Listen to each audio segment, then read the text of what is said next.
साक्षात् परब्रह्म तस्मै श्री गुरुवे नमः। शंकरं शंकराचार्यं केशवं बादरायणं सूत्रभाष्यकृतौ वन्दे भगवन्तौ पुनः पुनः। ईश्वरो गुरुरात्मेति मूर्तिभेदविभागिने व्योमवद्व्याप्तदेहाय दक्षिणामूर्तये नमः। कृष्णाय वासुदेवाय हरये परमात्मने प्रणतक्लेशनाशाय गोविन्दाय नमो नमः। जन्माद्यस्य यतोऽन्वयादितरतश्चार्थेष्वभिज्ञस्वराट् तेने ब्रह्महृदायादिकवये मुह्यन्ति यत्सूरयः। तेजो वारिमृदां यथा विनिमयो यत्र त्रिसर्गो मृषा धाम्ना स्वेन सदा निरस्तकुहकं सत्यं परं धीमहि। यं प्रव्रजन्तमनपेतमपेतकृत्यं द्वैपायनो विरहकातर्वाजुहावो पुत्रेति तन्मयतया तर्वो विनेदो तं सर्वभूतहृदयं मुनिमानतोऽस्मि। ॐ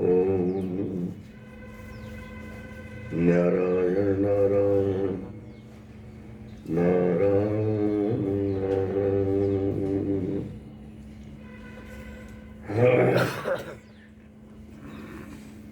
श्रीमद् भागवत के एकादश स्कंद में आज प्रवेश कर रहा है 11वां स्कंद।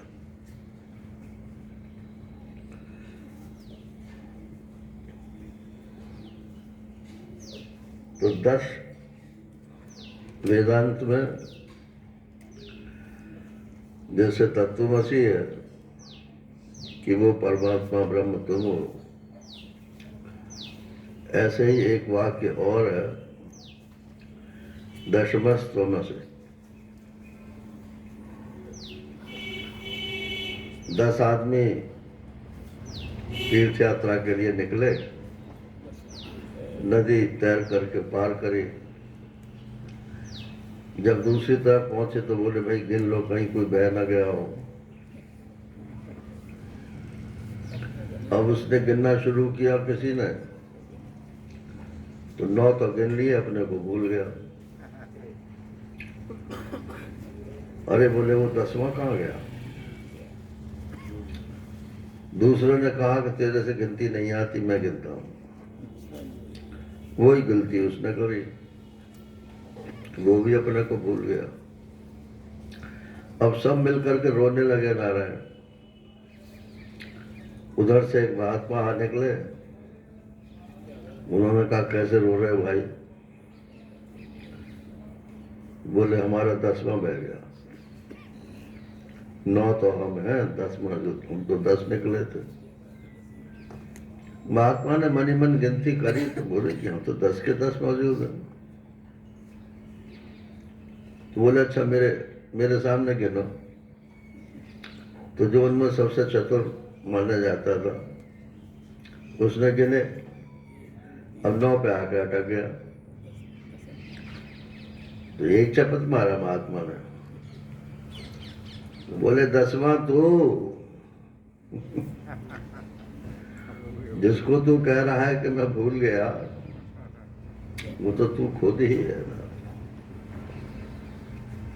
तो जैसे तत्वमसी महावाक्य है, ऐसे ही दशमस्तवमसि, वो 10वें तुम हो। ये महावाक्य शास्त्र में तो नहीं है, लेकिन आचार्यों ने इसकी दिया है। तो एकादश स्कंद जो है ये दशम के बाद है। तो 10 तो इंद्रियां हो गई और एक अंतःकरण हो गया। 11 तो ये हो गए। अब आत्मा कहाँ रहा? तो वो 12वां रहा। तो 12वें स्कंद में जाकर परीक्षित की मोक्ष होती है। जब सुखदेव जी कहते हैं कि अब आज तुम्हारा 8वां दिन है, तक्षक आएगा, काटेगा, मगर तुम यही समझना कि मैं तो ब्रह्म ही हूं। उसने ऐसा ही समझा, मुक्त हो गया। 12वें में जाके मोक्ष हुई। लेकिन आप सीधे 12वें पर नहीं पहुंच सकते हो। पहले इंद्रियों को साधो, फिर अंतःकरण को साधो। उसमें अंतःकरण में भी बुद्धि की प्रधानता होती है। मन की प्रधानता भोगियों में होती है। हमारा मन तो खाने को कर रहा है। क्या खाओगे? मांस खा लेंगे। तुम्हारा जो मन कर रहा है वही खाओगे। महाराज जी सुनाते थे कि एक आदमी हमारे पास आया तो बोले जी ये सनातन धर्म में ये खाने पीने का जो चक्कर है ये बहुत खराब। बोले क्या होना चाहिए? अरे कि जिसके जो मन में आवे सो खाओ। तो बोले अच्छा तुम सब खा लोगे? कि हाँ खा लेंगे।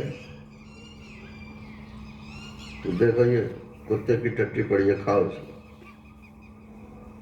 बोले ये तो नहीं खाया जाए। बोले जब तुम्हें कहीं ना कहीं मना ही करना है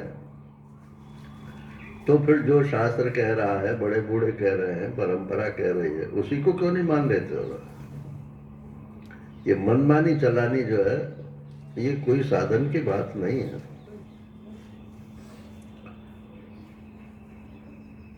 तो अंतःकरण में मन जो है वो सबसे घटिया चीज है।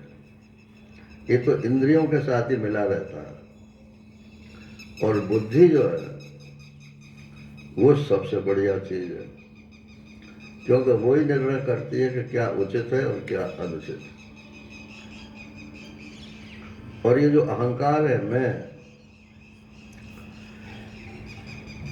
ये अगर अपने को कर्ता मानना बंद कर दे तो मुक्ति है। कर्ता क्यों मानता है? बोले बस गलती से मान लिया, उसी को निर्वाह कर रहा है। वेदांत समझाता है कि तुम कर्ता नहीं हो भाई, तुम भोक्ता नहीं हो, तुम तो साक्षी हो। लेकिन नहीं सुनता, क्योंकि बुद्धि जो है वो, अहंकार जो है वो गलत बुद्धि और गलत मन के साथ जुड़ा हुआ है। तो अंतःकरण की शुद्धि क्या है कि अहंकार को मन और बुद्धि शुद्ध, मन शुद्ध हो, वासना शुद्ध हो और निर्णय करने की शक्ति शुद्ध हो, तब फिर अहंकार को तो एक चोट मारेंगे और खत्म हो जाएगा। तो 11वें स्कंद में बुद्धि के शोधन की बात मुख्य है और 10वें स्कंद में इंद्रियों की शुद्धि की बात थी। इंद्रियों को भगवान में लगाओ, उनका रूप देखो, उनकी लीला देखो। कम से कम संसार की लीला से तो बचोगे ना। जितनी देर भी मन लगता हो उतनी देर लगाओ भगवान की लीला में, सुनो उसे, पढ़ो। बोलो नहीं ये तो एक मनुष्य थे। अच्छा तो तुम रात दिन तो मनुष्य की लीला में लग रहे हो। उन्हीं को अगर मनुष्य मान लो तो क्या बात है? तुम्हारे पिताजी मनुष्य नहीं है? कल को उनके लिए भी कह दोगे। मनुष्य तो सभी हैं, मनुष्य चोला लेकर के आए हो, परंतु इससे ये नहीं है कि वो देवत्व उनका समाप्त हो गया हो। अजोपि सन् अव्ययात्मा भूतानाम ईश्वरोपि सन् प्रकृतिम स्वामधिष्ठाय संभवामि आत्म मायया। उनका शरीर ये कर्मों का परिणाम नहीं है। ये तो अपनी माया से उन्होंने ये शरीर धारण कर रखा है, जितने दिन रखेंगे रखेंगे, बाकी खत्म। आप अपने मन से शरीर को समाप्त नहीं कर सकते, कानूनन भी नहीं कर सकते और संकल्प से भी नहीं कर सकते। और आत्महत्या करते हो तो जीव को तो नरक मिलेगा और इस स्थूल शरीर को जेल मिलेगा।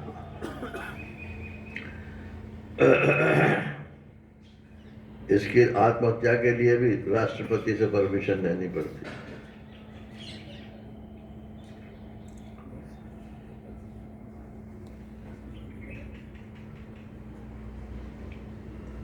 मुक्ति किसको कहते हैं? तो ये टेक्निकल शब्द है मुक्ति, इसकी परिभाषा भागवत में दी हुई है। मुक्तिर हित्वा अन्यथा रूपम स्वरूपेण व्यवस्थिति। जैसे रस्सी तो रस्सी है, लेकिन हम उसे सांप के रूप में देख रहे हैं, तो रस्सी की मुक्ति कैसे हो? अरे बोलो, उसको जो सांप दिख रहा है ना, उसको हटा दो। वहां है थोड़े ही सांप, जो पकड़ के हटा दोगे। आपने अन्य रस्सी को ही ग्रहण कर रहे हो, लेकिन दूसरे सांप के रूप से ग्रहण कर रहे हो, तो दूसरे रूप से ग्रहण करना बंद कर दो। तो यही रस्सी की मुक्ति है। तो ये आत्मा नित्य शुद्ध बुद्ध मुक्त है। इसको गलती से हमने जो है बद्ध मान लिया है, बस जरा सी गलती हटाने, यही ज्ञान मार्ग है। लेकिन ये हटेगा तब जब आपकी इंद्रियां शुद्ध होंगे, आपका मन शुद्ध होगा। अगर उसमें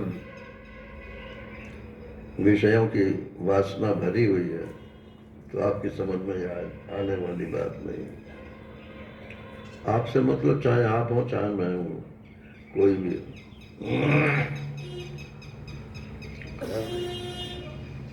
कहते हैं भगवान ने सोचा कि महाभारत करा करके मैंने पृथ्वी का बहुत भार उतार दिया, लेकिन अभी एक भार रह गया है। ये 56 करोड़ यदुवंशी जो द्वारका में मेरे अधीन रह रहे हैं, जिस दिन मैं धरती छोड़कर चला जाऊंगा उस दिन ये उद्दंड हो जाएंगे। अभी से उद्दंड हो रहे हैं, इनको कोई मार नहीं सकेगा, क्योंकि मेरे संकल्प से जिंदा है।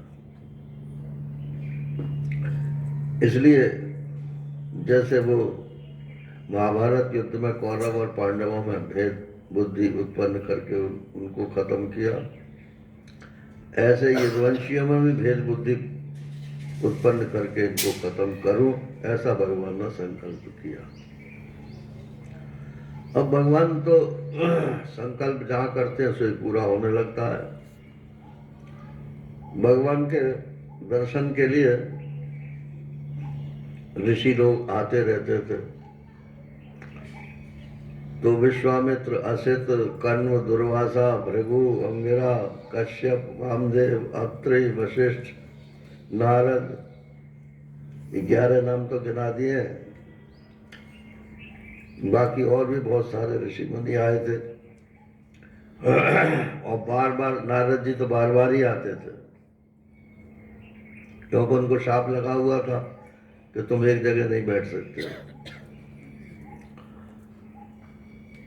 तो ये आए, भगवान का दर्शन किया, और द्वारका के बाहर के क्षेत्र में पिंडारा क्षेत्र कहलाता है, वहां जाकर उन्होंने डेरे डाल दिए।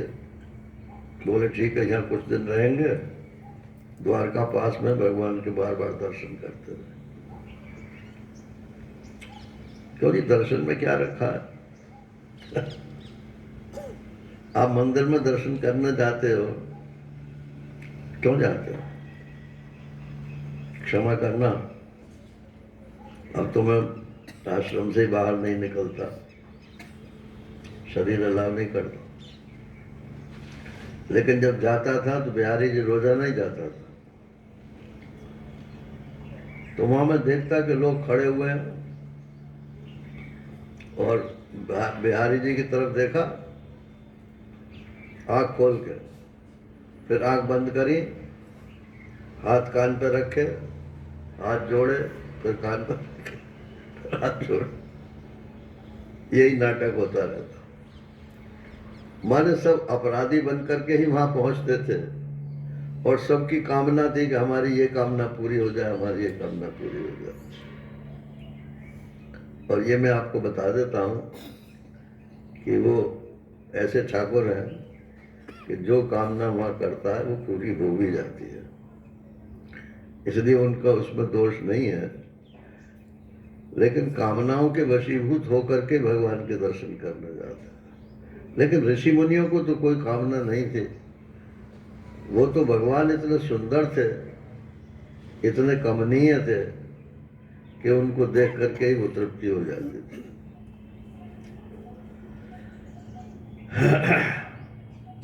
अब जो राजकुमार थे द्वारका के, वो अपना खेलने के लिए बाहर गए।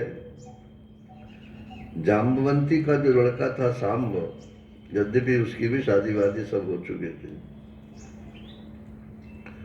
मगर बुद्धि जब खराब होती है तो ऐसे ही होती है। भगवान का तो संकल्प था ना कि इनको खत्म करना है। तो सांब जो है सबसे ज्यादा सुंदर था, तो उनके साथियों ने उसको लड़की का वेश बना दिया और पेट पे बहुत सारे कपड़े बांध दिए और उसको आगे करके ऋषियों के पास पहुंचे। बोले, महात्माओं, हम प्रणाम करते हैं, एक बात पूछने आए हैं। कहो। कि ये महिला जो है, इनके पेट में बच्चा है और ये पूछना चाहती है कि लड़का होगा कि लड़की होगी। अब अल्ट्रासाउंड तो था नहीं नारायण तब जो पता कर लेते। तो ऋषि तो समझ गए। तो ऋषि बोले, मूर्खो, तुम हमारी परीक्षा लेने आए हो? न लड़का होगा न लड़की होगी, इसके पेट से एक मूसल पैदा होगा और वो मूसल तुम्हारे सब कुल का नाश कर दे। इतना गंभीर शाप दे दिया उन्होंने। बोले उन्होंने नहीं दिया, भगवान का संकल्प था, इसलिए उनके मुंह से ऐसा ही निकला। और फिर और देखो, घबरा गए वो लोग। तो वहां से आए, आके पेट तो खोलना ही था क्योंकि वो तो लड़का था। पेट खोला तो उसमें से मूसल निकल जाया। अब लेके वो उग्रसेन जो राजा थे द्वारका के, उनके पास ले, भगवान के पास कोई नहीं गया। यद्यपि वहां कोई प्रॉब्लम होती थी तो सब श्री कृष्ण को ही हल करने के लिए जाते थे, लेकिन विनाश काले विपरीत बुद्धि, कोई भगवान के पास नहीं गया। राजा के पास उस मूसल को ले गए। और राजा की भी बुद्धि पलट गई। वो भी कह सकते थे कि भाई श्री कृष्ण से पूछ लो। उन्होंने कहा कि अच्छा, ऐसा कहा ऋषियों ने, तो ऐसा करो, इसको घिसो और घिस के इसके पाउडर को फेंक दो, समुद्र में फेंक दो। चारों तरफ तो समुद्र था ही। अब वो लोहे का मूसल था, नारायण घिसा और उसको समुद्र में फेंक दिया। और घिसते घिसते थोड़ा सा छोटा सा कांस बच गया, उसको यूं ही डाल दिया। उस टुकड़े को एक मछली सटक गई और वो जो पाउडर डाला था वो लहरों के किनारे पे आ लगा और उससे एक घास उत्पन्न हुई। उस घास का नाम लिखा है एरक घास। उसमें गांठ नहीं होती।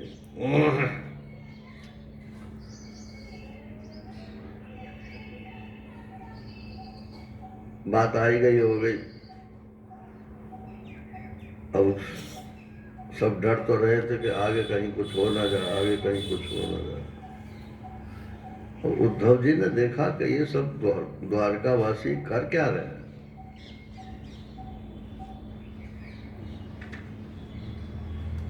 तो भगवान के पास पहुंचे उन्होंने कहा कि ऐसा लगता है कि आपने कुछ संकल्प विदा होने का कर लिया है। बोले ठीक कहते हो तब, और मेरा काम ही क्या है, इन लोगों को खत्म करके मैं चला जाऊं, मेरे को भी ले चलो। बोले तुमको मैं जानबूझ करके नहीं ले जाना चाहता, तुम मेरे बराबर ही हो, मेरे पीछे इस सनातन धर्म के प्रचार प्रसार के लिए मैं तुम्हें छोड़े जा रहा हूं। लेकिन प्रचार प्रसार वही कर सकता है जिसमें थोड़ी सी तपस्या होगी, वरना तुम्हारी बात को कोई सुनेगा नहीं। तो तुम बद्रिका आश्रम चले जाओ और वहां तपस्या करो, और फिर जो मैं तुम्हें ज्ञान दूंगा उस ज्ञान को लोगों को बताना। इधर क्या हुआ कि भगवान ने जब ये हो गया निश्चय क्या मुझे जाना ही है, तो बोले मेरे माता पिता जो है इनकी मोक्ष तो हुई नहीं, जिन्होंने मुझे ये शरीर प्रदान किया। पुत्र कहते ही उसको है जो आपको नरक से ताड़ दे, और जो पिता को नरक में ही ले जाए, ऐसे काम करे, वो पुत्र नहीं है नारायण, वो तो कुपुत्र है। तो सब कहते हैं कि मैं भगवान हूं। ऋषियों ने कहा वसुदेव जी से कि तुम्हारे बेटे भगवान हैं। मैंने खुद उनसे कहा कि आप भगवान हो और मैं भी भगवान हूं, लेकिन उनकी समझ में ही नहीं आती। तो ठीक है, उनका मेरे प्रति चूंकि पुत्र भाव है, पुत्र को पिता को उपदेश करने का अधिकार नहीं है, क्योंकि उसकी बात वो कभी मानेगा ही नहीं। अरे हाँ, कल का छोकरा हमको उपदेश करने आया। तो नारद जी तो उनके मन है, जैसे ही उनके मन में आया नारद जी आ गए वहां पर। आज्ञा प्रभु। बोले जाओ वसुदेव देव की को मुक्त करो।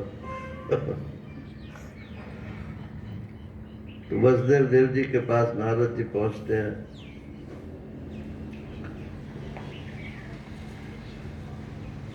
अब वसुदेव जी ने उनका बहुत स्वागत किया,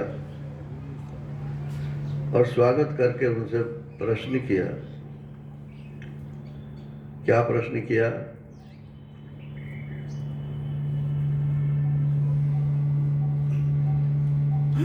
ब्रह्मन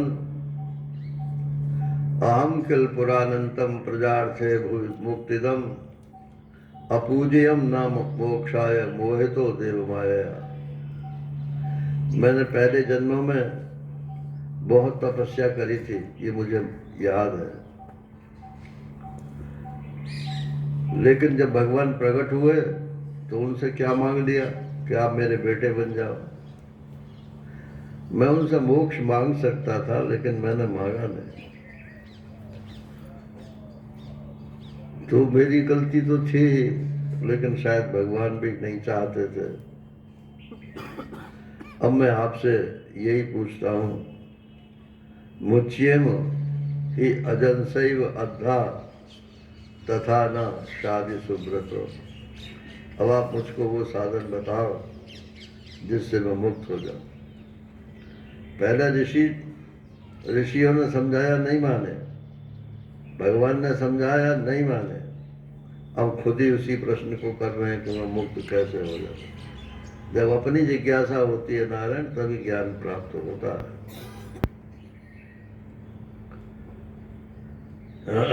अब नारद जी अपना उपदेश प्रारंभ कर रहे हैं। सम्यक एतद् व्यवसितं भवता सात्वतर्षभ यत पृच्छसे भागवतान धर्मान् त्वं विश्वभावनान्। मैं तुमसे भागवत धर्म का वर्णन करता हूं। एक होता है वर्णाश्रम धर्म, नहीं पहले होता है मानव धर्म। अरे यार, हम तो मानव भी नहीं है, अधिकांश लोग मानव भी नहीं, पशुवत व्यवहार है हम लोगों के।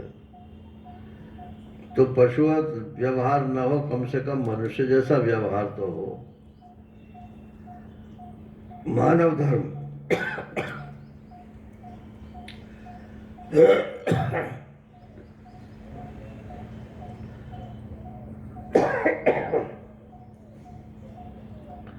मानव धर्म से श्रेष्ठ है वर्णाश्रम धर्म।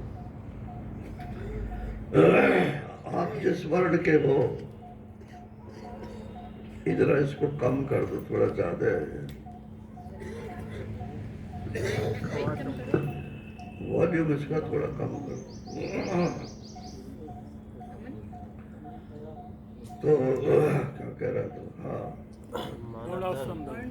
मानव धर्म से श्रेष्ठ है वर्णाश्रम धर्म, और वर्णाश्रम धर्म से श्रेष्ठ है भागवत धर्म, और भागवत धर्म से श्रेष्ठ है आत्मधर्म। अब आप कौन सी श्रेणी में है, ये तो आपको निश्चित करना है। तो कह रहे हैं कि मैं भागवत धर्म तुमसे बताऊंगा, उसी से मोक्ष हो जाएगा। नहीं, मैं पानी नहीं पीता।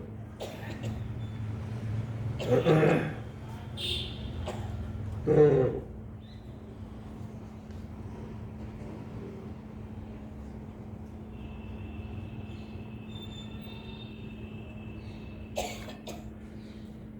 मानव धर्म माने ये तो प्राकृत धर्म है। जैसे मनुष्य है, दो पैरों पर खड़ा होता है, भूख लगती है खाता है, नींद आती है सो जाता है, इंद्रियों में व्याकुलता होती है तो उनकी वासना पूरी करता है।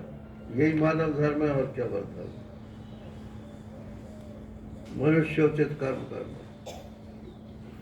और वर्णाश्रम धर्म क्या है? क्या ब्राह्मण है कि क्षत्रिय है कि वैश्य है कि शूद्र है?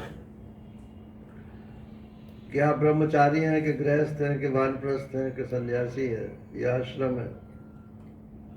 तो वर्ण और आश्रम के हिसाब से जो शास्त्र में कर्तव्य बताए गए हैं उनको करना, ये वर्णाश्रम धर्म है। इससे अंतःकरण शुद्ध तो होता है, लेकिन बहुत कम शुद्ध होता है, क्योंकि इसमें अपने अपने वर्ण और आश्रम का अभिमान हो जाता है। दूसरे वर्ण को हम नीचा मानने लगते हैं, अपने वर्ण को ऊपर मानते हैं। अपने आश्रम को हम ऊपर मानते हैं, दूसरे आश्रमियों को अपने नीचे मानते हैं। एक साधु थे, तो वो पढ़े लिखे तो थे नहीं लेकिन उन्हें साधु बनने का बड़ा घमंड था। तो वो बोलते थे, हम विरक्ति के लिए बोल रहे, हम विरक्ति और तुम गिरक्ति, तुम और हम बराबर कैसे हो जाएंगे? तो ये अभिमान जो है, ये सारे धर्मों को चौपट कर देता है।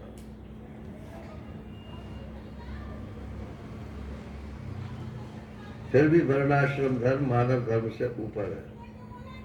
आजकल वर्णाश्रम धर्म की बात करना पाप माना गया। बोले मानव मानव एक समान, बस मानव धर्म का। लेकिन ये शास्त्र की बात नहीं है, ये सब वोट कैचिंग डिवाइसेस है।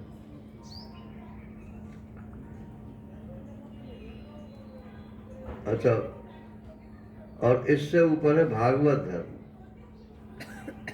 तो भागवत धर्म में चाहे आप थोड़ा भी भगवान की निमित्त से करो, भगवान उसको बहुत मान लेते हैं। उसमें शक्ति आपके कर्म की नहीं है, भगवान की शक्ति है। और वर्णाश्रम धर्म में आपके कर्म की शक्ति है। और फिर जब भागवत धर्म से भी विरक्ति हो जाती है, तब तो नारायण परमात्मा आपकी आत्मा हो जाता है। उससे आगे तो कोई और चीज है नहीं। तो नारद जी कहते हैं कि मैं तुमको भागवत धर्म का वर्णन करता हूँ, सुनो। इसके संबंध में एक इतिहास है, और वो इतिहास राजा जनक का है। ये पुराणों की शैली है, कथा में कथा मिला देते। नारद जी उनको कथा सुना रहे हैं। अब वो जनक जी की कथा सुनाने लगे। बोले, राजा जनक, ये जनक एक गद्दी थी, उस पर जो भी बैठता था वो जनक ही कहलाता था। तो राजा निमि जो है, ये उस समय जनक थे, तो वो बड़ा यज्ञ कर रहे थे। और आप ऋषभ देव जी के प्रसंग में सुन चुके हैं, तो उनके 100 पुत्र थे, उसमें से 9 पुत्र जो है वो महात्मा हो गए थे। वही 9 योगेश्वर कहलाते हैं, उनके नाम अभी आएंगे। तो उस यज्ञ में वो 9 महात्मा जो थे वो आकाश मार्ग में चलते हुए और उतर आए वहां। उनका बड़ा स्वागत सत्कार हुआ। जब बैठ गए तो महात्मा मिले नारायण, तो या तो उनके ऊपर छोड़ो कि वो कुछ बोले, लेकिन ढोल को जब तक पीटोगे नहीं तब तक तो उसमें से आवाज निकलेगी नहीं। इसलिए महात्मा से प्रश्न कर देना चाहिए, फिर वो बोलने लगता है। तो उन्होंने प्रश्न किया, आत्यंतिकम क्षेमम पृच्छामि। मैं आपसे आत्यंतिक कल्याण का मार्ग पूछना चाहता हूँ। आत्यंतिक माने फिर जिससे आगे और कोई कल्याण न हो, आत्यंतिक कल्याण का मार्ग मैं आपसे पूछता हूँ। सत्संग तो एक घड़ी का भी काफी है, कृपा करके आप समझाइए हमको। धर्मान भागवतान ब्रूत यदि न श्रुतये क्षमम, यही प्रसन्न प्रपन्नाय दास्याति आत्मानम अपि अज।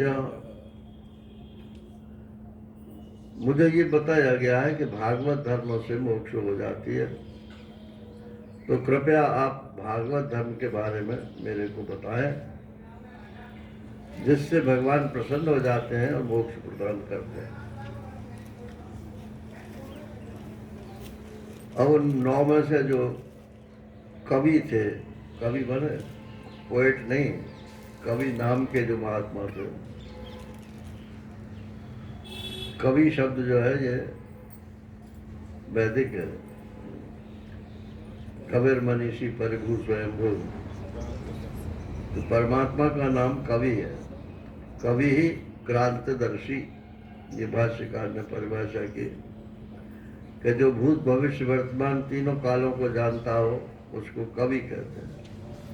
आजकल कवि किसको बोलते हैं? जहां ना पहुंचे रवि वहां पहुंचे कवि। तो वो कल्पना लोक से पहुंचते हैं ना, वास्तविकता नहीं होती।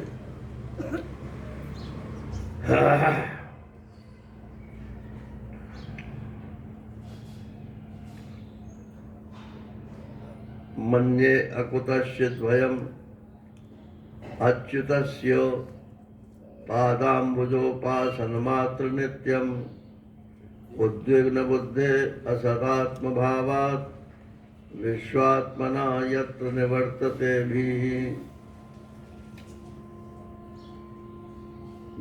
कवि महोदय ने कहा कि भगवान के चरणों की नित्य निरंतर उपासना यही आत्यंतिक क्षेम का साधन है। उपासना का मतलब केवल आप पूजा पत्र मत समझ लेना। उप माने पास और आसन माने बैठना। आपका आसन कहाँ लगता है? माने आप स्वयं कहाँ अपने आप को बैठाते हैं? तो कुछ 24 घंटे में सोने का टाइम निकाल दो, बाकी टाइम में और कुछ करते हो तो वो निकाल दो। अरे घंटा 2 घंटा तो भगवान के पास बैठो। पहले अभ्यास डालो कि घर में मंदिर है तो वहाँ बैठो, और फिर अभ्यास हो जाएगा तो फिर जहाँ बैठे हो वहीं भगवान के पास बैठ सकते हो।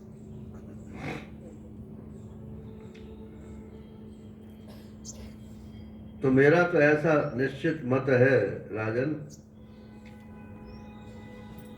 कि मनुष्य की जो उद्वेग है, जो चित्त अशांत है, उसका कारण है कि घर और शरीर और इनसे संबंधित जो चीजें हैं या व्यक्ति हैं, उनमें मैं और मेरा भाव हो जाता।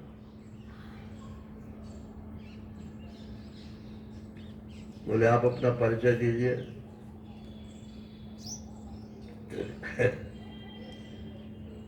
बोले अपना नाम बता देंगे, फिर बिना पूछे ही अपनी डिग्री भी बता देंगे, और बिना पूछे ही फिर अपना और काम भी बता देंगे, क्योंकि भीतर जो भरा हुआ है वो बाहर निकलने के लिए बेताब है। एक जने ने पूछा मैंने कि आप अपना जरा परिचय बताइए। उसका मेरा फलाना नाम है, मैं ये हूँ, और मेरा एक बेटा अमेरिका में है, एक बेटी मेरी डॉक्टर है। मैंने तो ये पूछा नहीं कि आपके बेटा बेटी क्या कर रहे हैं, मैंने तो आपका परिचय पूछा था। आप तो सारे परिवार का परिचय देने लगे। माने परिवार के बड़े होने से आप अपने में बड़प्पन मान रहे हो, और अगर वो छोटे मोटे होते आपके बेटा बेटी तो उनका नाम भी न देते।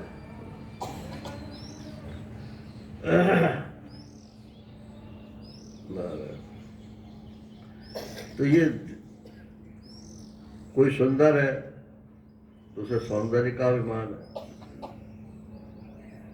कोई बदसूरत है तो उसे ग्लानि होती है बताने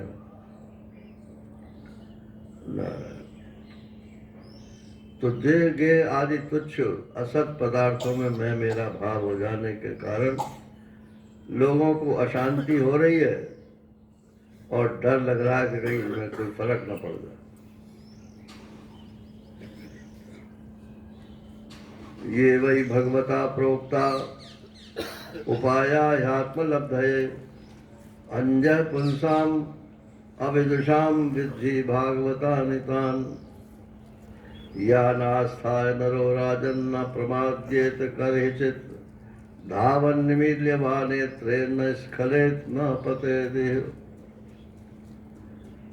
कहते हैं भगवान ने जो अपनी प्राप्ति के मार्ग बताए हैं, अरे गीता ही पढ़ लो, बहुत बड़ा शास्त्र ना पढ़ना चाहो, और गीता में भी हिंदी पढ़ लो, संस्कृत नहीं आती है तो उसमें सब कुछ दे रखा है ना। सकल शास्त्र की रानी है गीता।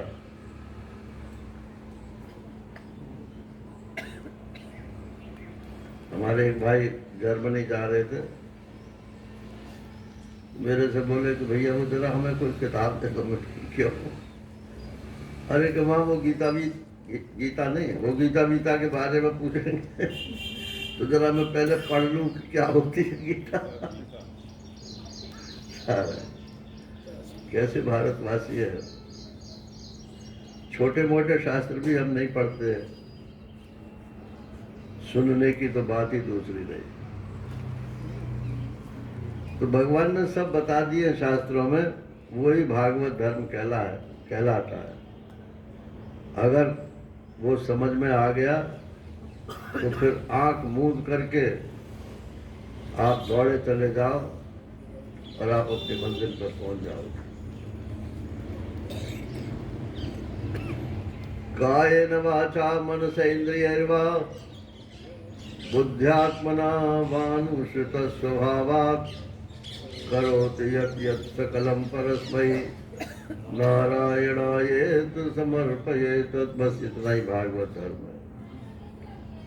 शरीर से, वाणी से, मन से, इंद्रियों से, बुद्धि से जो कुछ भी मैं करता हूँ वो हे प्रभु आपको ही समर्पित है। आप इससे प्रसन्न हो जाओ। यो मत कहना कि मैं आपके लिए कर रहा हूँ तो मेरा ये काम बना दो। अरे वो प्रसन्न हो जाएंगे तो काम भी बन जाएगा, और प्रसन्न हो जाएगा और काम बनने में आपका नुकसान होता होगा तो वो नहीं बनेगा। तुलसीदास जी ने लिखा कि रोगी जो है वो कहता है कि मैं ये खा लूं, मैं ये खा लूं, तो जो वैद्य है वो कह देगा क्या कि खा ले? वो तो ये मना ही करेगा कि नहीं, तुम्हारे रोग में ये नुकसान देगा। तो हम मांगते तो हैं भगवान से कि हमारा ये काम बना दो, लेकिन हमें ये नहीं मालूम कि वो हमें फायदे करेगा कि नुकसान करेगा। तो भगवान आपको देख करके देगा, लेकिन प्रसन्न होगा आपसे, ये बात। तो नारायण के प्रति समर्पित भाव से करना, बस इसी का नाम भागवत धर्म है।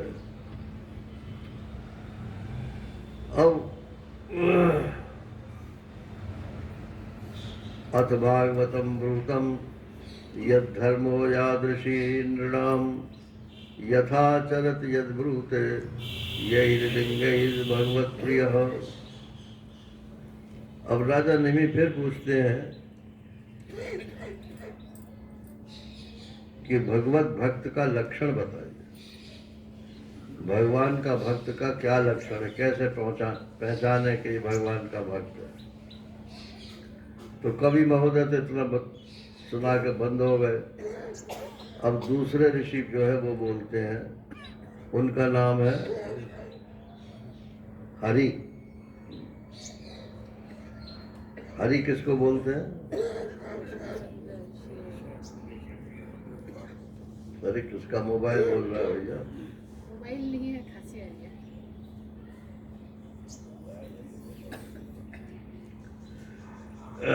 हरि किसको कहते हैं? पापम हरति नहीं, क्या हरति पापा नहीं, जो मनुष्य के पापों का हरण कर ले उसको हरि बोलते हैं। तो वो महात्मा कहते हैं कि अच्छा भक्तों के लक्षण सुनो। वो 3 कैटेगरी बनाते हैं, उत्तम भक्त, मध्यम भक्त और प्राकृत भक्त।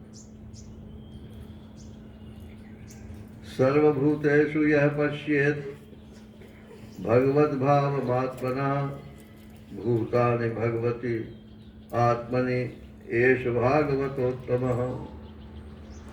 सब भूतों में जो भगवान आत्मा को देखता है और सब भूतों और आत्मा को सब भूतों में देखता है, वो सर्वोत्तम भक्त है। अब आत्मा की जगह आप भगवान लगा लो तो ये भक्ति का श्लोक बन जाएगा, और आत्मा को आत्मा ही रहने दो तो ये ज्ञान कांड का श्लोक बन जाएगा। तो मैं सब में और सब मुझ में, भगवान सब में और सब भगवान में, ऐसी जिसकी निष्ठा है नारायण, वो उत्तम भक्त कहलाता है। और ईश्वरे तद अधीनेषु बालिशेषु दिशसु च प्रेम मैत्री कृपोपेक्षा यह करोति स मध्यम। अब मध्यम भक्त कौन सा है? कि भगवान से प्रेम करता है, और अधीनेषु जो उनके भक्त हैं उनसे भी प्रेम करता है, लेकिन जो अभक्त हैं उनसे प्रेम नहीं करता। बराबर वालों से प्रेम करता है, मैत्री करता है, और जो अपने से नीचे हैं, नीचे माने जाति से नहीं, माने अध्यात्म में नीचे, उनके ऊपर कृपा करता है। और जो तुम्हारा विरोध करते हैं उनसे लड़ाई नहीं लड़ता, बल्कि उनकी उपेक्षा करता है, नेग्लेक्ट।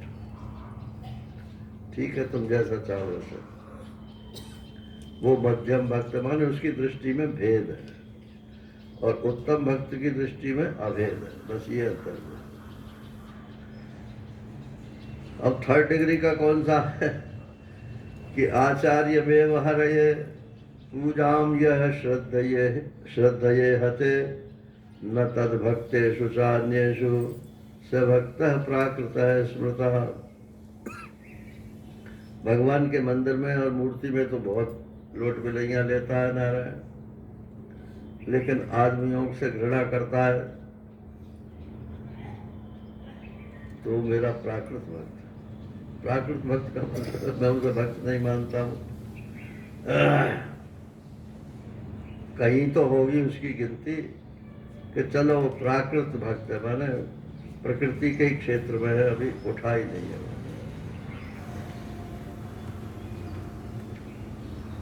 फिर राजा प्रश्न करते हैं,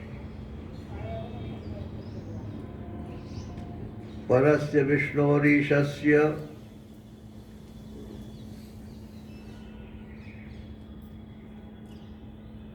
मायनामपि मोहिनीं मायां वेदितुम् इच्छामो भगवन्तो ब्रुवन्तु न। ये संसार तो भगवान की माया से बना है और ये जीव भी माया के चक्कर में ही घूम रहा है। तो कृपा करके ये बताओ, ये माया क्या चीज है? कोई स्त्री है कि कोई पुरुष है कि उसके कोई सींग पूंछ है? कौन है? या वो हाथ में पाश लिए हुए घूमती है, वो उसको फंसाओ, उसको फंसाओ। माया के बारे में बताइए, जरा सी कोई प्रॉब्लम होती है, अरे साहब सब माया के चक्कर में, हम ही चक्कर में। माने उसका मतलब ये होता है कि हम ही चक्कर में है तो क्या है, सारी दुनिया ही माया के चक्कर में है। तो अब इसका उत्तर देते हैं अंतरिक्ष ऋषि जी महाराज। अंतरिक्ष माने जो भीतर की ओर जो देख सकते हो, बहिर्दृष्टि जिनकी खत्म हो गई है, अंदर की दुनिया के लिए जो एक्सपर्ट है वो अंतरिक्ष, उनका नाम अंतरिक्ष है। माया के बारे में पूछ रहे हैं तो माया तो कोई ऐसी चीज तो है नहीं कि सामने कोई औरत हो तो दिखा दे उसको। एभिर्भूतानि भूतात्मा महाभूतैर्महाभुज ससर्जोच्चावचान्याद्य स्वमात्रा आत्म प्रसिद्ध है। बोले ये सृष्टि किसी ने बनाई है कि नहीं बनाई है? बोले हाँ बनाई है। कि किसने बनाई है? कि मालूम नहीं किसने। जो आस्तिक होंगे वो कहते हैं भगवान ने बनाई है।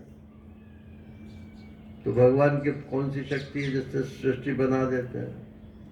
तो बोले जिससे सृष्टि बना देते हैं उसी का नाम माया है। और एक माया हमारे साथ लगी हुई है, अजी अच्छे अच्छे घर गृहस्थी के चक्कर में फंसे हुए हैं, सब माया में फंसे हुए हैं। और एक माया हुआ है जो भजकल धारा में ना रहे, रुपया गिनते रहो सुबह से शाम तक, वो भी माया है।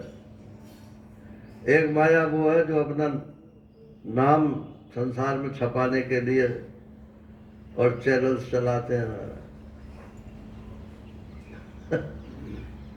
ये सब माया के ही प्रकार है।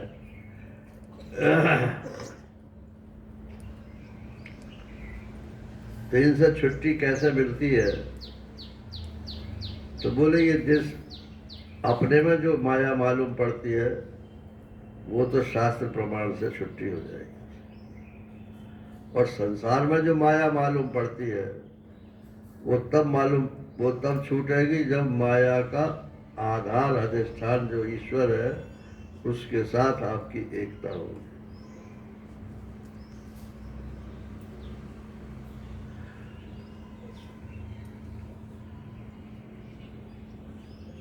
अब राजा आगे प्रश्न करते हैं,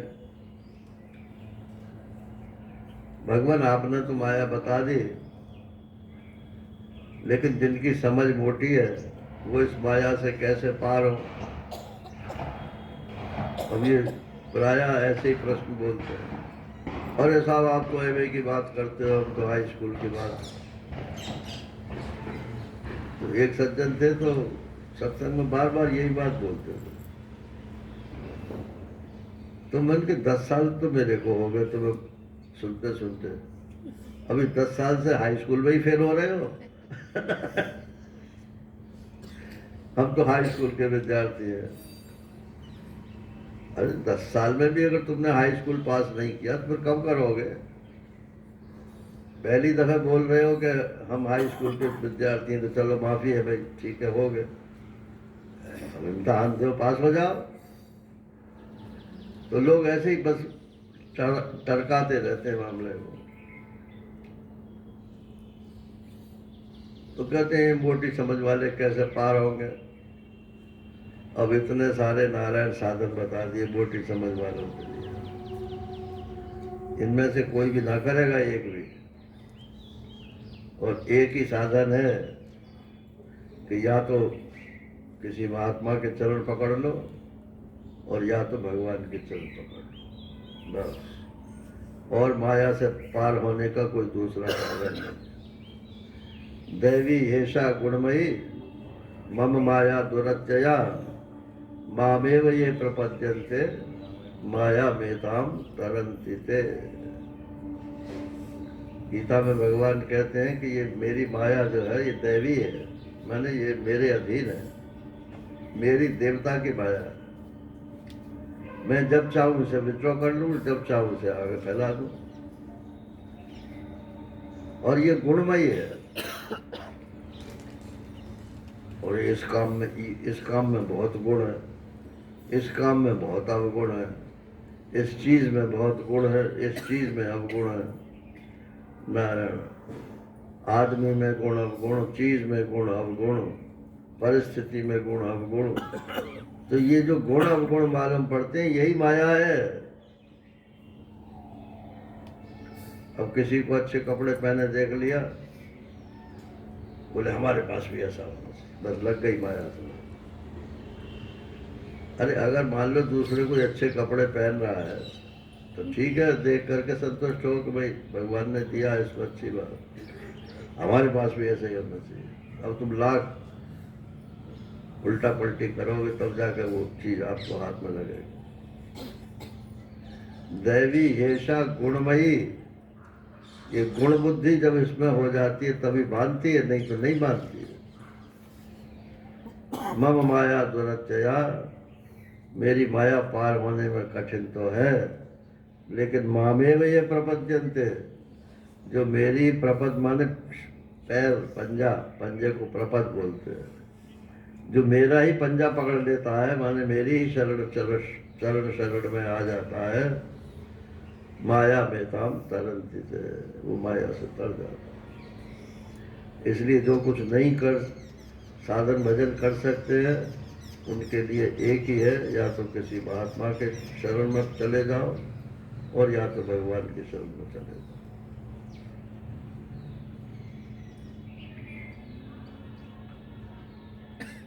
फिर राजा ने प्रश्न किया, नारायणाभिधानस्य ब्रह्मणः परमात्मनः निष्ठामहर्हत नो वक्तुम यूयम ही ब्रह्मवित्तम। अरे आप तो ब्रह्म ज्ञानी हो सबके सब,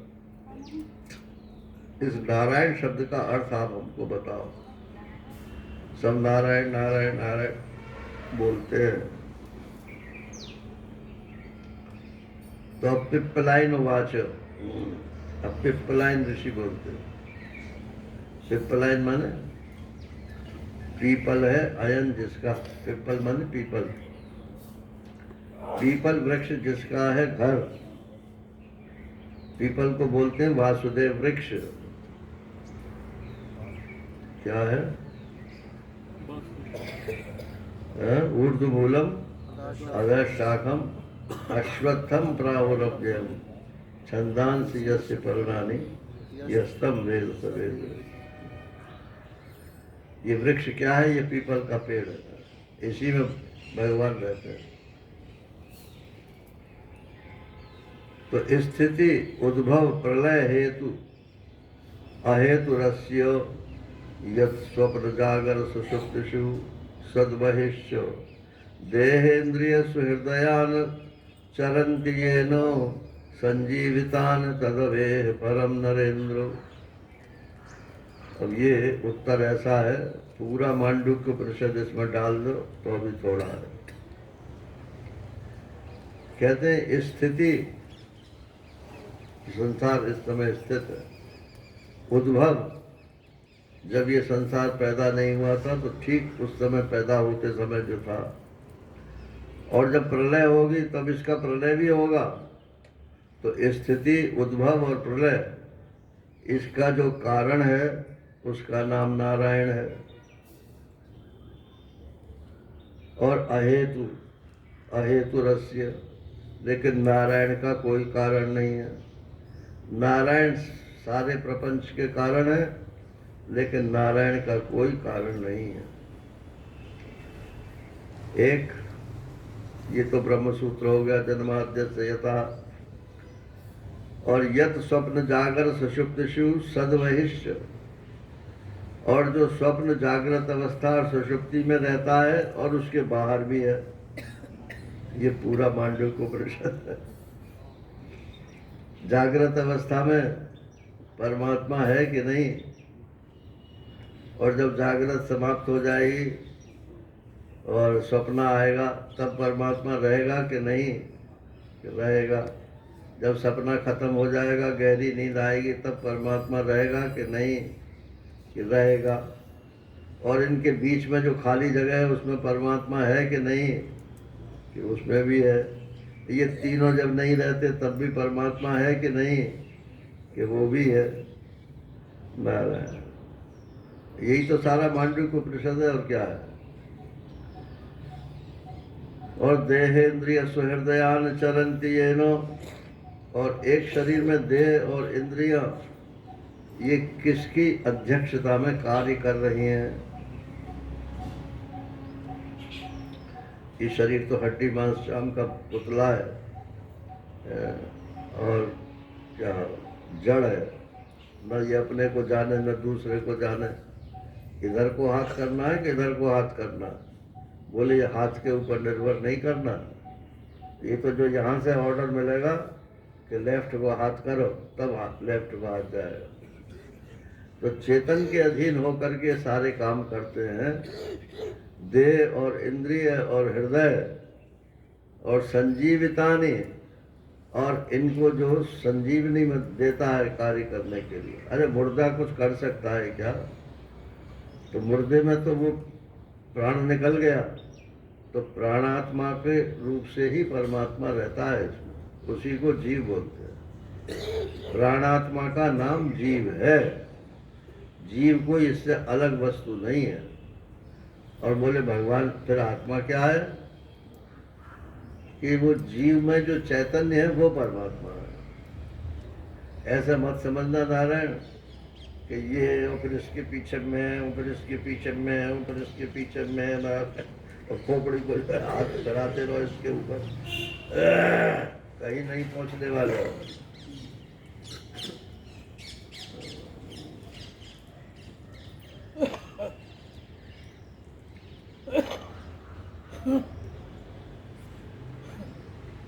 उत्तर तो एक श्लोक में दे दिया, बाकी तो फिर इसकी व्याख्या ही है, वो तो मैंने कर ही दिया। अब उनका अगला प्रश्न है कि कर्मयोगम वदत न पुरुषो ये न संस्कृतः विधूय विधूय इह आशु कर्माणि नैष्कर्म्यम विन्दते परम। अब आप हमको वो कर्मयोग का उपदेश कीजिए कि अंत में जिससे नैष्कर्म की प्राप्ति होती है। अब ये सब पारिभाषिक शब्द है ना। पहले तो ये बताओ कर्म किसको कहते हैं? हाथ पैर चलाने का नाम कर्म है क्या? ये कर्म सब टेक्निकल शब्द है। कर्म माने होता है किसी कर्ता के द्वारा किसी फल की को उद्देश्य में रख करके और किसी हाथ पैर आदि कारणों के द्वारा जो क्रिया की जाती है, इन सबको मिला करके कर्म बोलते हैं। उसमें कर्ता भी होना चाहिए, करने वाला भी होना चाहिए, उद्देश्य भी होना चाहिए, और उसका फल भी होना चाहिए। भगवान ने गीता में इतना ही तो कहा है कि ये सब तो रखो, सिर्फ फल का आग्रह छोड़ो। क्योंकि फल तुम्हारे हाथ में नहीं है, फल तो भगवान देता है तुम्हारे कर्मों को।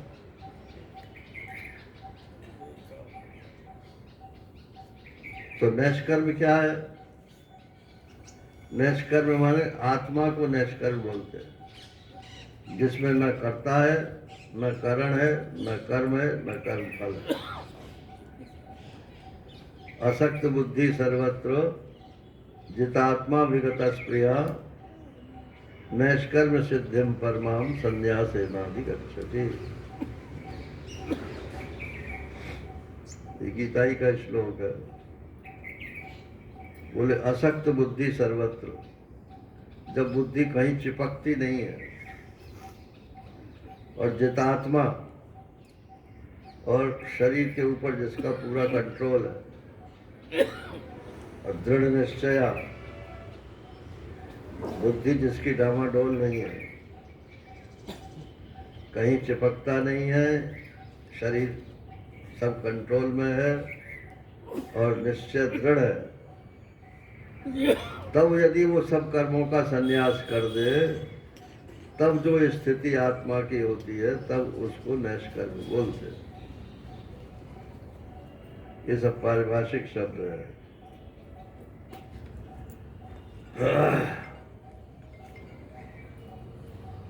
तो बोले हमने ये प्रश्न पहले भी एक महात्मा से पूछा था, लेकिन उस समय हमारी उम्र भी छोटी थी और महात्मा जी ने कोई जवाब भी नहीं दिया। तो कृपया वही प्रश्न आप दोबारा आप हमको बताइए। अब इसका उत्तर जो है आविर्होत्र देते हैं।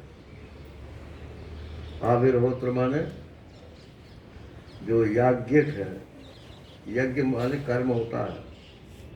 यज्ञार्थात कर्मणो नत्र लोकोयम कर्म बंधन। यज्ञ और कर्म दोनों समान अर्थ वाले हैं। तो ये यज्ञ के एक्सपर्ट हैं, कर्म के एक्सपर्ट हैं। उसका उत्तर दे रहे हैं कि कर्म कर्म विकर्मेति वेदवादो न लौकिका वेदस्य चेश्वरात्मत्वात् तत्र मुह्यन्ते सूरय। कर्म के बारे में 3 बातें याद जाननी चाहिए: कर्म, अकर्म और विकर्म। अब ये लौकिक कर्म इसमें से कुछ नहीं आएगा नारायण, ये तो शास्त्र की बातें हैं। तो जो वेद में जो कर्तव्य कर्म बताए हैं उनके विभाग है। बोले कर्म माने जो आपको करना चाहिए उसको कर्म बोलते हैं, और अकर्म जिसको नहीं करना चाहिए वो अकर्म है, और जिसको करना तो चाहिए लेकिन करते नहीं है वो विकर्म है। तो विकर्म भी पाप है और अकर्म भी पाप है, और कर्म जो है वो पुण्य है। ये कर्म का विभाग है। गीता में थोड़ा सा बदल दिया है। वहाँ अकर्म जो है वो आत्मा का नाम है गीता में, और ये जो व्याख्या है ये वैदिक व्याख्या है। तो कहते हैं ये कर्म अकर्म विकर्म जो है ये लौकिक नहीं है, ये वैदिक है। वेद में जिसको कर्म बताया वो कर्म है, वेद ने जिसको मना किया वो अकर्म है, और जिसको करना चाहिए और आप नहीं करते हो तो वो विकर्म है, या उल्टा करते हो। दृष्टांत भी दे दें क्या? आपको क्या करना चाहिए? बोले ब्रह्मचर्य अवस्था में वेदाध्ययन करना चाहिए, गुरु जी की सेवा करना चाहिए। तो वो इंदौर की खबर है कि उसने प्रिंसिपल के ऊपर जो है पेट्रोल डाल के आग लगा दी। ये सेवा हो रही है नारायण। तो ये अकर्म है। और गुरु जी कैसे भी हो, जिनसे हम एक अक्षर भी पढ़ते हैं वही हमारे लिए पूज्य हो जाते हैं। तो उनका आदर करना चाहिए।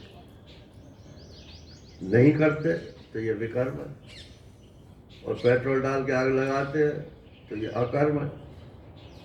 इसका तो आपको पाप का फल भोगना पड़ेगा।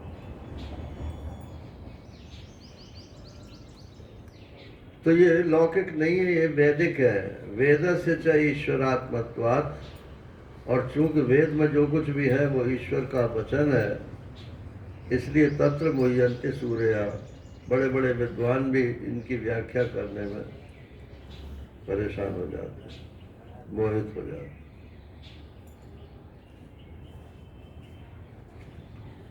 परोक्षवादो वेदोयम बालानाम अनुशासनम कर्म मोक्षाय कर्माणि विधत्ते यगदम यथा। बहुत से वेदों में ऐसे वाक्य है कि प्राइमा फेसी, क्या कहते हैं प्राइमा फेसी को, हैं? प्रथम दृष्टि हमारे ऊपर ऊपर से तो ये मालूम है कि इसका ये अर्थ है, लेकिन उसका अर्थ कुछ और होता है जब उसके भीतर पहुंचते हैं। तो प्राइमा फेसी तो वो कर्म मालूम पड़ता है, और जब उसके भीतर घुसते हैं तो मालूम पड़ता है तो अकर्म है।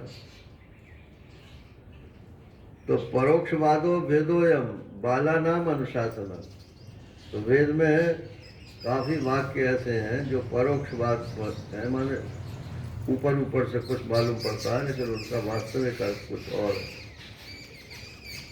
तो वो मूर्ख लोगों के अनुशासन करने के लिए वो वाक्य लिखे गए।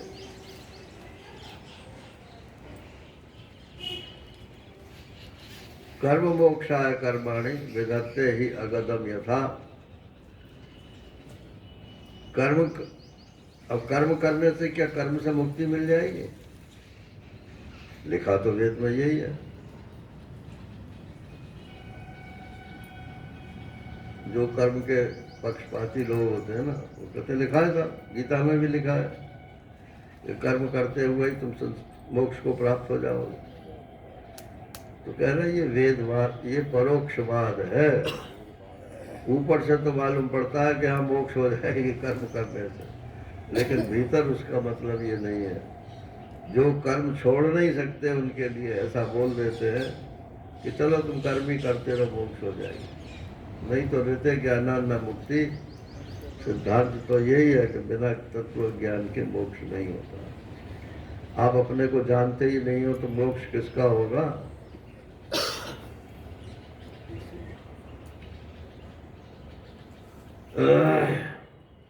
और सकाम कर्मों का जहाँ तक प्रश्न है, वहाँ तो वेद में ऐसा करो तो ऐसा मिलेगा, ऐसा करो तो ऐसा मिलेगा। याम इमाम पुष्पिताम वाचम, भगवान ने इसका खंडन किया गीता के दूसरे अध्याय में कि ये तो सब पुष्पिता वाणी है, लोगों को रिझाने के लिए ऐसी बात कही गई है।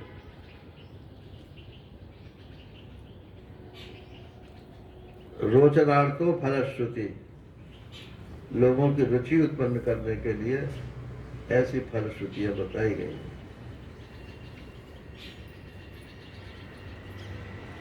असल में तो कर्म करते हुए मोक्ष नहीं होता है। कर्म करके, वेदोक्त कर्म करके फिर अंतःकरण की शुद्धि होने पर तब फिर ज्ञान का अधिकार प्राप्त होता है। तब तत्व ज्ञान होने पर फिर मोक्ष होता है। अब 7वां प्रश्न राजा कर रहे हैं, यानी यानी ही कर्माणि यही यही स्वच्छंद जन्म भी चक्रे करोति कर्ता वा हरिस्तानि ब्रुवन्तु न। स्वतंत्रता से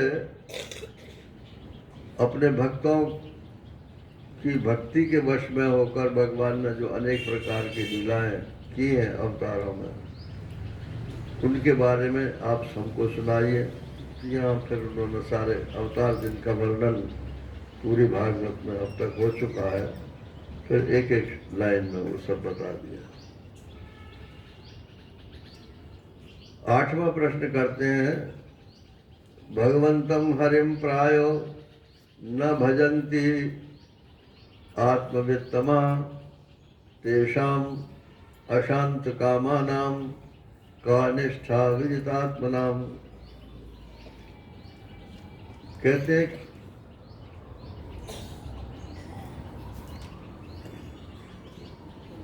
कि जिनकी कामनाएं शांत नहीं हुई हैं,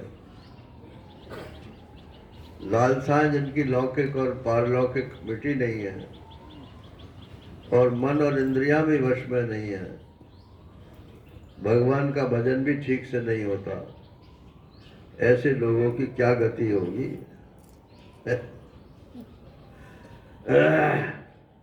एक सज्जन थे, तो वो अपने को बड़ा नास्तिक मानते थे। तो एक दिन सज्जन क्या प्रिंसिपल थे हमारे कॉलेज के, तो वो आके बैठ गए स्टाफ रूम में और चर्चा चल पड़ी। तो उन्होंने कहा, मैं तो ईश्वर कुछ नहीं मानता, न मैं ईश्वर को मानता हूँ, न मैं ये शास्त्र वास्त्र मानता हूँ। फिर धीरे से बोले कि I don't know whether I shall go to heaven और हेल। मरने के बाद मैं स्वर्ग में जाऊंगा कि नरक में जाऊंगा मुझे नहीं मालूम, लेकिन मैं नहीं मानता। अब सब प्रिंसिपल से कोई क्या बोले भाई, लेकिन एक थे सज्जन, उन्होंने कहा, sir the answer is very simple, you will go to hello.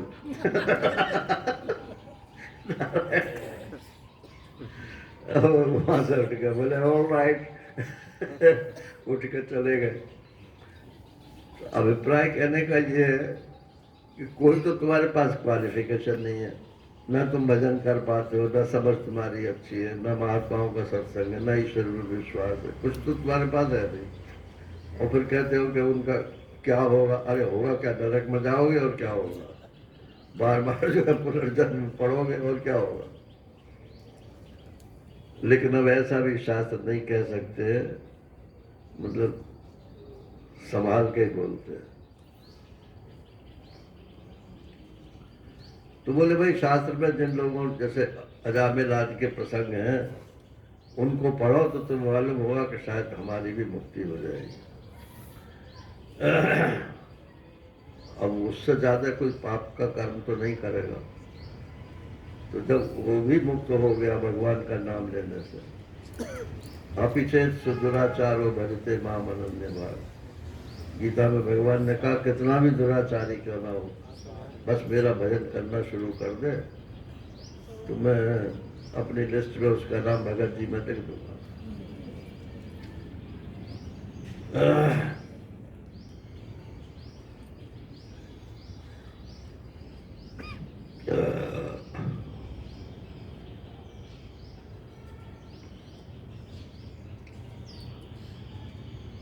और अंतिम प्रश्न करते हैं कि कस्मिन काले से भगवान किम वर्णा कीदृशी नृभि नामना वा केन विधिना पूज्यते तदिहोच्यताम।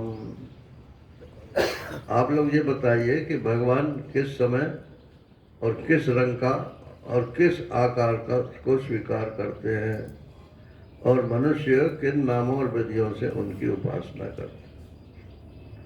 तो संक्षेप में उन्होंने बताया कि सतयुग में तो भगवान का जब अवतार लेते हैं तो उनका रंग सफेद होता है, और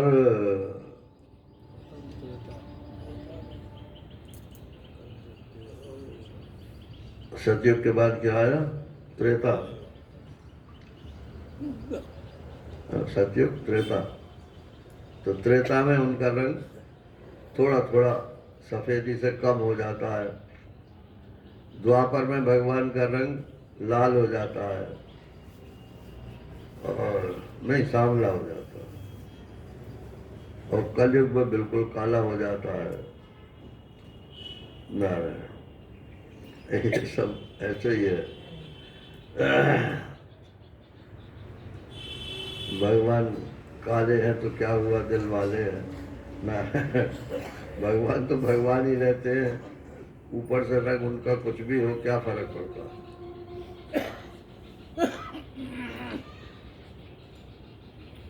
इसके बाद देवता लोग इकट्ठे हुए, ये प्रसंग तो यहाँ हो गया। तो वसुदेव देवकी को समझ में आ गया कि भगवान का भजन करने से ही मोक्ष होता है, और उन्होंने सारी मोह ममता त्याग दी और वो मुक्त हो गए। अब देवता लोग आकर के भगवान से बोले, महाराज पधारो अपने लोक को। भगवान ने कहा, हाँ आऊंगा मैं, अभी थोड़ा सा काम और है, यदुवंशियों का संहार हो जाए फिर आऊंगा। उधर जब उद्धव जी पहुंच जाते हैं उनके पास कि भगवान ये क्या हो रहा है, क्या आप जाने के फिराक में हैं? कि हाँ हूँ तो मैं ऐसा ही। तो बोले मुझे भी संग ले चलो। कि नहीं, तुमको तो मैं जानबूझ कर छोड़ कर जा रहा हूँ। मेरे पीछे मेरी बात को समझाने वाला भी तो कोई होना चाहिए। तुम मेरे ही समान हो, और हम और तुम अभिन्न हैं, तुम बिल्कुल भी चिंता मत करो। यहाँ पे उन्होंने ये 6ठे श्लोक से लेकर और 12वें श्लोक तो 7 श्लोक भगवान ने बोले, ये पूरी उद्धव गीता का सार है। जैसे आजकल बोलते हैं ना, गीता सार, रामायण सार, तो ये उद्धव गीता जो अभी मैंने उद्धव जी को उपदेश देंगे भगवान, उसका सार है ये 7 श्लोक। इनको आप सुन लें तो अभी तुम व्याख्या में ज़्यादा नहीं करूँगा, लेकिन आपको पता चल जाएगा।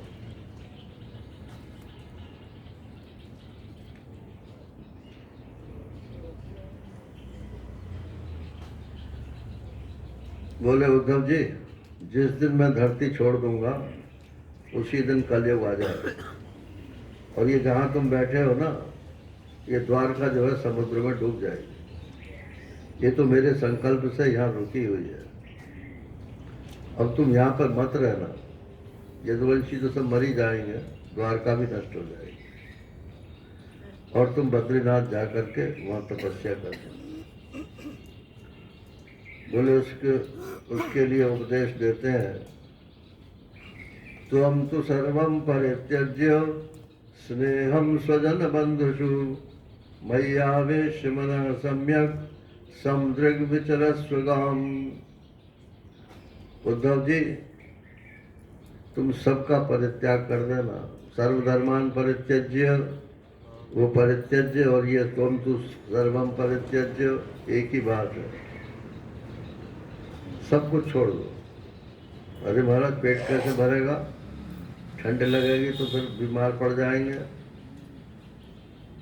अच्छा, जब पेट से निकले थे तो कपड़े पहन के निकले थे क्या? माता के पेट से जब निकले थे तो कपड़े पहन के निकले थे क्या? लेकिन सब कपड़े लिए खड़े हुए थे कि जैसे ही बच्चा बाहर आएगा तैसे ही उसको उड़ा देंगे, कहीं ठंड ना हो जाए। तो जिसने तुम्हारे गर्भ में रक्षा की, और जिस पैदाइश होते ही जो तुम्हारी रक्षा कर रहा है, वो क्या अपने हाथ आगे खींच लेगा? मगर मनुष्य में ये हो जाता है कि मैं करता हूँ तो होता है, नहीं तो कुछ नहीं होता है। तो करो, फिर तुम अपने हिसाब से करो। तो तुम तो सब कुछ छोड़ देना, और सब कुछ में है स्नेहम स्वजन बंधुषु। अपने जिनको तुम परिवार के व्यक्ति मानते हो और बंधु बांधव मानते हो, उन सब की मोह ममता छोड़ दो, और अपने मन को मेरे में प्रविष्ट करा के, और सम्यक दृष्टि से सब परमात्मा ही है, इस धरती के ऊपर विचरण कर। यही नारायण परमहंस संन्यास कहते हैं इसको। तो उद्धव जी को उन्होंने परमहंस संन्यास की दीक्षा दी है। और अर्जुन को बार बार क्या कहते हैं गीता में कि तू युद्ध कर, तू युद्ध कर, तू युद्ध कर। एक ही उपदेशक है, लेकिन एक को युद्ध करने की शिक्षा दे रहे हैं और एक को सब कुछ त्याग करने की इच्छा दे रहे हैं।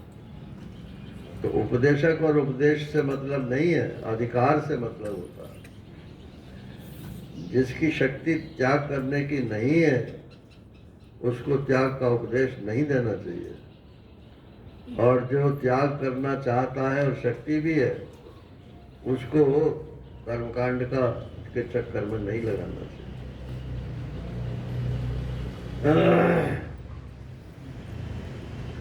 यदिदं मनसा वाचा चक्षुर्भ्याम श्रवणादिभिः नश्वरं गृह्यमाणं च विद्धि माया मनोमयम्। मन से, वचन से, चक्षुओं से, कान से, इंद्रियों से जो कुछ भी तुम ग्रहण करते हो वो सब माया का कार्य है, माने जादू है, बस देख लो, इतना ही है। उसमें मत जाओ ये क्यों दिखाई दे रहा है, इसका पता तुम्हें लगेगा नहीं क्यों दिखाई दे रहा है। हमने बनवाया मकान इसलिए दिखाई दे रहा है। अच्छा, और तुमको किसने बनाया? मैं। जिसने तुमको बनाया है उसी ने मकान बनाया है। अभिमान क्यों करते हो? जैसे माता पिता को निमित्त बना के तुम्हारा शरीर बन गया, ऐसे ही भगवान ने तुमको निमित्त बना के ये मकान बनवा दिया। अभिमान करने की क्या बात है? ये सब माया का कार्य है, इसलिए नश्वर है। पुंसाम अयुक्तस्य नानार्थो भ्रमः स गुण दोष भाग कर्मा कर्म विकर्मेति गुण दोष धियो विधा।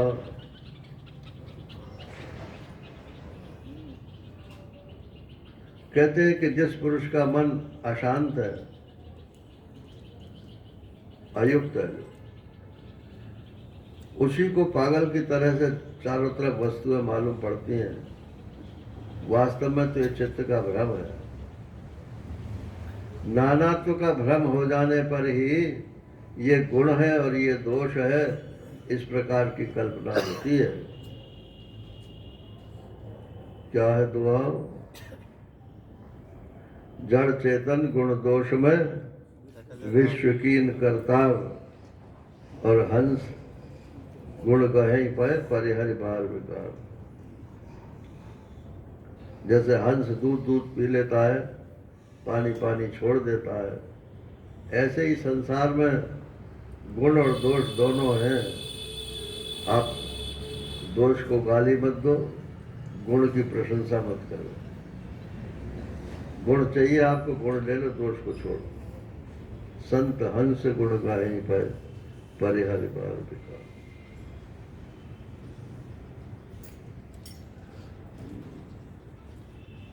तस्मात् युक्तेन्द्रिय ग्रामो युक्त चित्त इदम जगत आत्मनि ईक्षस्व विततम आत्मानं मयि अधीश्वरे।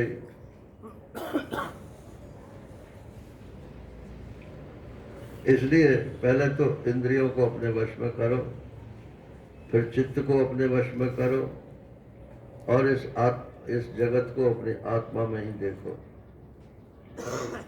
और फिर उस आत्मा और आत्मा में दिखता हुआ जगत, इन दोनों को परमात्मा में देखो भाव से, अथवा आत्मा को परमात्मा ही समझ लो। ज्ञान विज्ञान संयुक्त आत्मभूत शरीरिणाम आत्मानुभव तुष्टात्मा नान्तरायैर्विहन्यसे।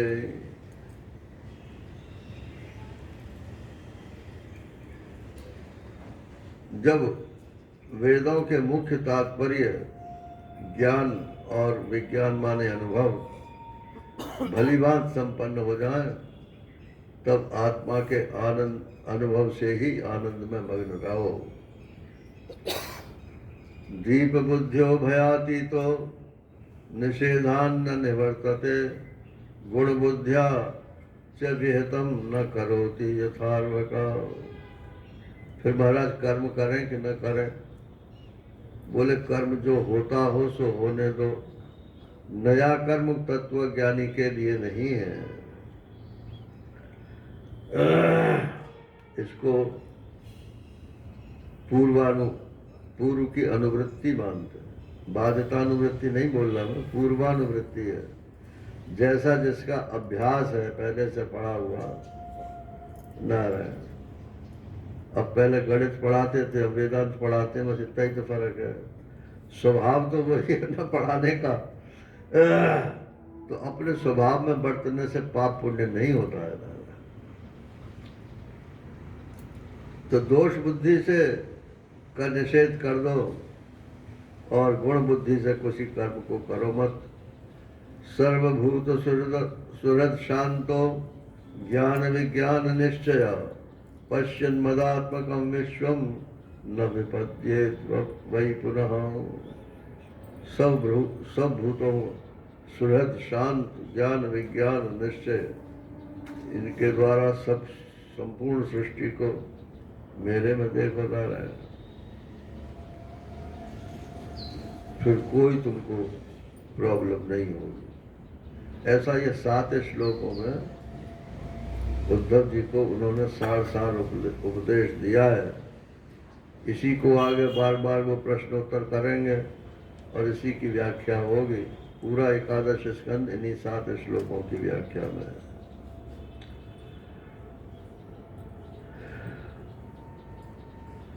अब बाकी चर्चा सवेरे करेंगे। हरि ओम। पूर्णमदः पूर्णमिदं पूर्णात् पूर्णमुदच्यते पूर्णस्य पूर्णमादाय पूर्णमेवावशिष्यते। ओम शांति शांति शांति। हरि ओम। श्री गुरुभ्यो नमः। हरि ओम। नारायण नारायण।